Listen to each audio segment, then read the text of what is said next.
Hello everyone. COVID has made almost every aspect of life different and frequently harder. For some people, it's made life a daily struggle to get by. In Australia, the number of people relying on food banks has increased by 20% since the start of the pandemic. Australia has a strong culture of volunteering, and there are many welfare organisations working to care for people and help them get back on their feet. But having to depend on charity can be pretty confronting, especially if it's never happened to you before. I want to share with you something I saw on social media just a couple of months ago. In April, I needed a food parcel, first time in my life. I was distraught and embarrassed. I was ashamed in front of my wife and deeply depressed. In amongst the pasta and apples, there were some chocolate biscuits. We sat with a cuppa, shared them and talked for the first time in months. Wow, who would have thought a chocolate biscuit could do so much? But then, who would have thought of putting chocolate biscuits in a food parcel? According to conventional wisdom, people forced onto welfare need cheap, nutritious and essential items like pasta, baked beans, tinned fish and toilet paper. Chocolate biscuits? They're a luxury.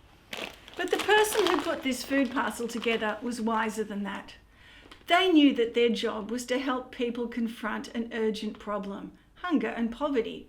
But they saw behind the person with the problem to see the person.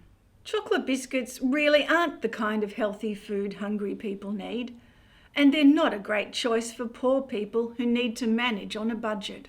But human beings eat chocolate biscuits, and being able to share a plate of chocolate biscuits with his wife turned a poor and hungry person back into a human being.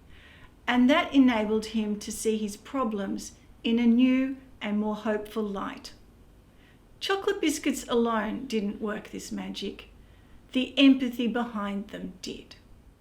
Empathy means the willingness to walk in another person's shoes, to try to see life from their point of view, and to use that understanding to guide our actions.